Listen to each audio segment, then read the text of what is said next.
अगर आपके मुंह में दांत नहीं है, आप खाना नहीं खा सक रहे, स्माइल नहीं कर पा रहे, तो आपके लिए सबसे बेस्ट ऑप्शन है डेंटल इम्प्लांट्स। डेंटल इम्प्लांट एक छोटा स्क्रू होता है, जहाँ दांत नहीं होते वहाँ जबड़े में लगा दिया जाता है और 3 महीने बाद हम इस पर फिक्स दांत लगाते हैं।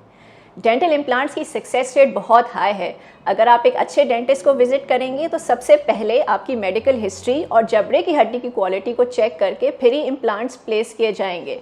इम्प्लांट प्लेसमेंट प्रोसीजर तकरीबन आधे से 1 घंटे में ख़त्म हो जाता है, पेनलेस होता है, सुन करके किया जाता है और उसके बाद भी ज़्यादा तकलीफ़ नहीं होती। डेंटल इम्प्लांट्स थोड़े से एक्सपेंसिव ज़रूर हैं, लेकिन अगर आप सारी ज़िंदगी अपनी मुंह की सफाई का ख़ास ख्याल रखेंगे तो ये लाइफ टाइम चलेंगे। डेंटल इम्प्लांट लगाने के बाद आप खाना खा सकते हैं, स्माइल कर सकते हैं। डेंटल इम्प्लांट लगाने के बाद आपकी जबड़े की हड्डी की क्वालिटी मेंटेन रहती है, वो कहीं से ख़त्म नहीं होती, रिजॉल्व नहीं होती। डेंटल इम्प्लांट लगाने के बाद जो साइडों वाले दांत होते हैं वो डैमेज नहीं होते, उनको काटना नहीं पड़ता। इम्प्लांट्स पे जो हम क्राउन फिक्स करते हैं उनका कलर और शेप बाकी दांतों से मैच करता है और आपकी स्माइल ज़्यादा खूबसूरत हो जाती है।